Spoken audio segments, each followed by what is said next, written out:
caught in the middle of taking care of your kid and your aging parent? It's called the sandwich generation, and a growing number of Americans are having to care for both sides of the spectrum. Here to tell us more about the phenomenon is Jody Gasfrin, Vice President of Senior Care at care.gov. Jody, thanks so much for joining us. Oh, a pleasure to be here. So define for us, who exactly is this sandwich generation? Well, the sandwich generation is now a growing trend of people who are typically in their early 40s to mid 50s.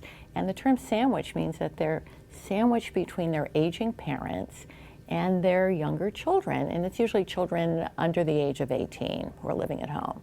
But now we have a trend of millennials who are boomeranging back into the home. So that can add an additional financial burden as well as perhaps some additional help to care for aging parents. So typically these folks are also in the workforce.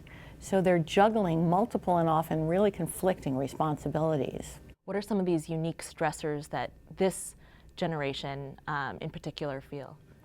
Well, they are trying to figure it all out. And typically with aging parents, as in my case with my dad who had dementia for 10 years, there's a crisis.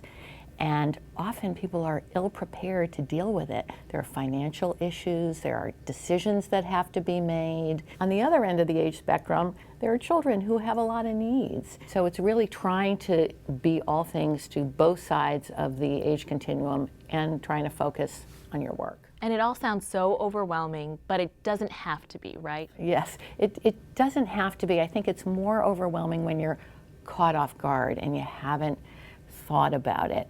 With aging parents, we tend not to address that issue because it's frightening. We don't want to talk to our parents about getting old or especially about money. So we avoid it.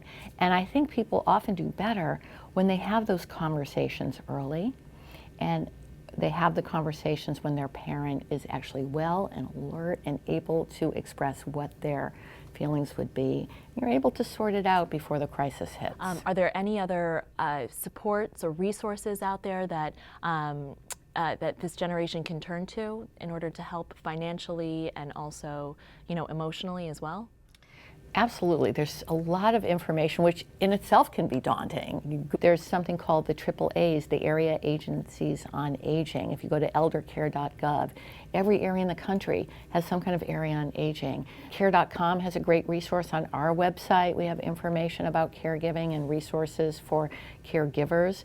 The Alzheimer's Association, for people like me who are dealing with a family member who has dementia, fantastic resource. So it's really knowing where to look and finding some kind of a coach that can help you. Get the information up front and find out from your employer. Are there any benefits or supports in the workplace? Great. Well, thank you so much for your time. And for more health news, check out boston.com/health.